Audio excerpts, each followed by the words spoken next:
Green. This is an attempt to talk about green in less than 7.5 minutes. We'll see how I do. Green is started with, I have a friend who's been my friend for 35 years. I love her to death. She loves me. We've never been lovers. It just doesn't work that way between us. And this bothered me for a while because it was the age of your lover should be your best friend and all of that stuff. And it doesn't work like that. And I couldn't figure out why, whether it was some personal failing of mine that I couldn't put these two things together somehow. And so at some point I finally, she invited me to Ireland where she lives to visit. And she said, you'll get a book out of it. So I took a notebook and I wrote notes in character from the beginning. So the whole, if I was sitting in a pub and somebody had a conversation, I would start the conversation, but then I would go wherever I wanted to go with the conversation. And so the whole trip was a fiction from the beginning. All my notes are fiction. And it kind of freed me up in a way to see the trip and to see the place in different way somehow than if I had gone and documented my own vacation. And so the book started as a meditation on friendship and love and passion and why they're not the same and why they're not interchangeable, and trying to dig and figure that out because it hurt me at the time. And I dug, in truth, a bit deeper, I think, than I would have preferred to have dug, but you do what you have to do. So it started that way. One of the wonderful things that happens when you're writing well is that coincidences happen that aren't coincidences.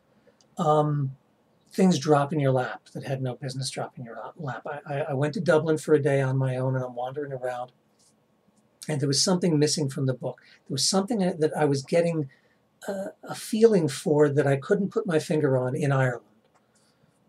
Some point it was trying to make to me that I wasn't getting in. And I was wandering around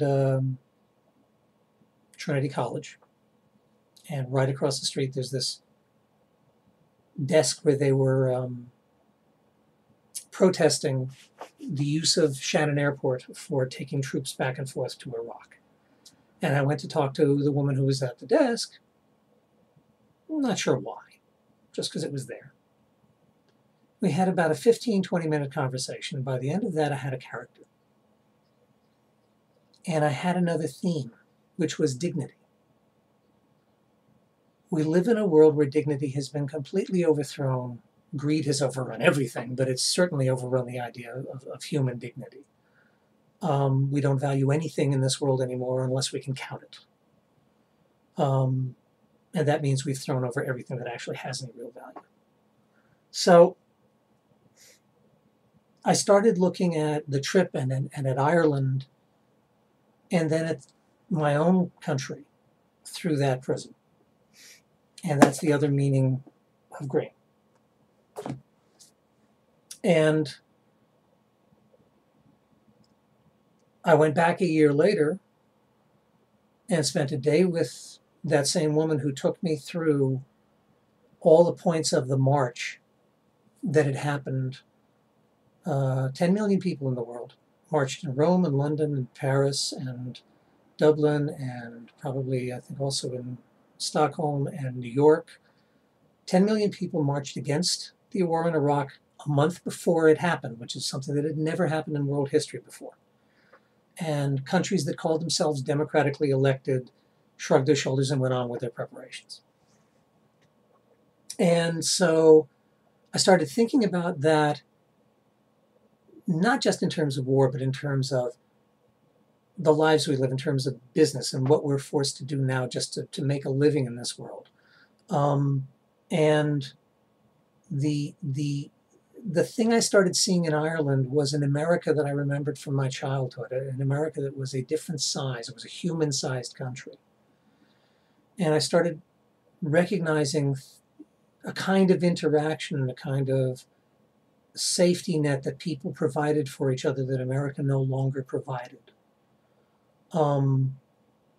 And that America is moving away from. It was moving exactly in the opposite direction. And so all of that is in here. So even that's not a very good description. It's a funny book. It's a book about, it's a middle-aged man trying to figure out love at a time when love matters, because everything is much closer to the bone. You feel your feelings much more. You know you don't have a lot of time left. You know how long you could, if I've got another 25 years left, I've lived 25 years a couple times. I know what that means now. I know how fast it's going to go. And if I make a mistake, I don't necessarily have the time to overcome it. So all that is in here. This is the book. This is the best book I've got. It's not going to be the one that's going to sell the most, but it's the one I'll stand and fall on. So I hope you will want to read it. And that's it. Click.